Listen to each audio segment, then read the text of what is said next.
Helena Andreas started her career as a management consultant and then graduated from the INSEAD MBA in 2005. She is now Group Director of Marketing at Nordea Bank, having previously held similar positions at Vodaphone and Tesco in the UK. Welcome to Alumni Experience, Helena. You were a consultant when you came to INSEAD, but I think you wanted to move away from that. What were your options when you were leaving?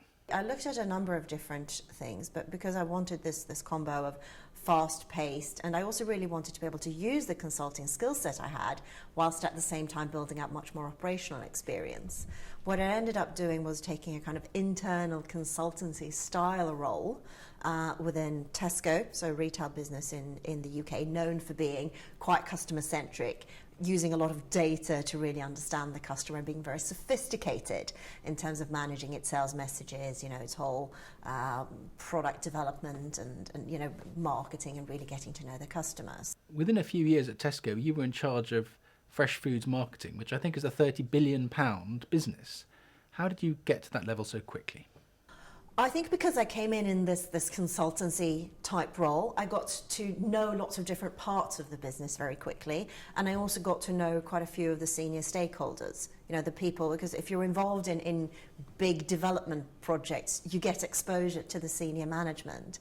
And if you're there and if you know your skills and what you're really good at, and if you then try and network as best you can and make people aware of that, and also aware of where you want to go, and obviously if they like you as a person and appreciate and value the work that you do, then you will actually be able to find opportunities.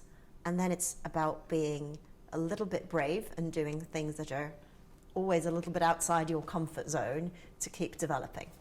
You were talking about using data and being customer-centric, but how do you do that with fresh foods, which are basically commodities?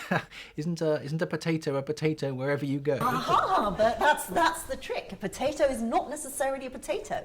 A potato is part of a meal solution, as an example, right? I mean, when you go into the store, how do you really think, I really want to get the best potato at the best price? Or are you thinking, what am I going to cook for my family tonight? So it is about understanding what are fundamentally the needs that the customers have, and how do you solve them? You do a lot of listening to your customers by looking at the complaints, going into the store, speaking to the staff who speak to your customers every day, just to get that rounded sense. And then if you have it, you use your data. So you can do lots of very sophisticated analysis in terms of people who buy this also bought, and asking about behaviours and preferences and correlating different data sources and so on. So you can get some very sophisticated results. You've now become a banker for Nordea. Is your job still to get inside the customer's head? Well, I have to be honest, the first time someone called me and said, oh, this really interesting role that I think would be perfect for you, and it's in a bank, and I went, it sounds very conservative and traditional. Does anything really change in banking? Because to me, what's interesting is driving this customer centricity, and it's also about gearing an entire organization to think that way and driving the whole organizational development. So the consumer has got much higher expectations. That's both business and corporate and household customers, and in particular large institutions. We have to be customer-centric. We have to follow the customer. And to me, the bigger the challenge, the higher the interest.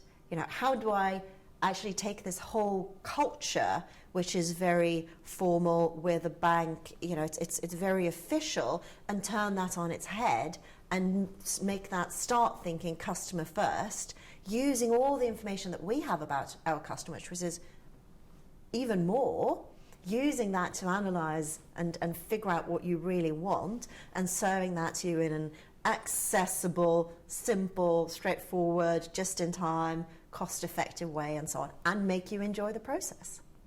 Talking about the kind of formality and maybe conservatism of banking, did you ever have any kind of culture shock? Did you sort of think, oh my God, what have I got myself into? No, not at all. I mean, I was very well prepared, and I think for any job you take, I think it's incredibly important that you understand the culture and the values of the organisation that you're going into, because otherwise it will be a train crash. from day one. So obviously I'd found out about that through, well, first of all, from what I knew from lots of friends who were bankers, through the recruitment process, through friends who worked there, and so on and so forth. So I definitely knew that. The hard part is really how do you relate to that?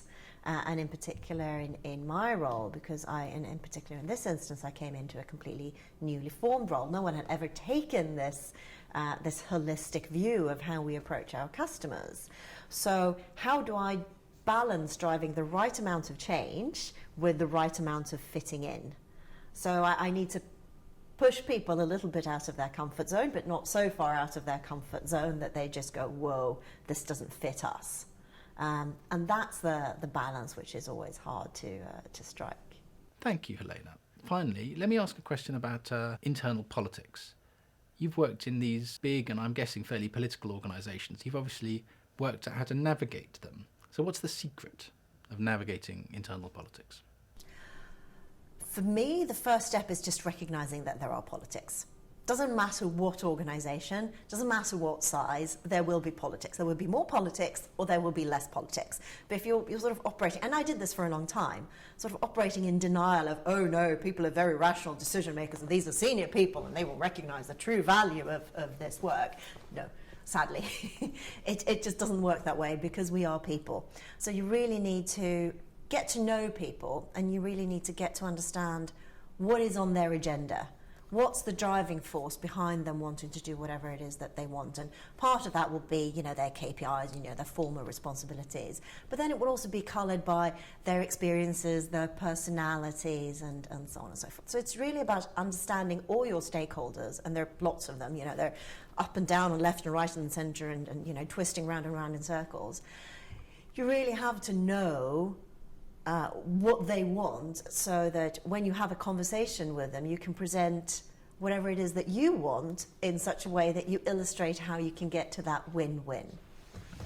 And, that's not always easy, but when you manage, that's when you progress, in my experience.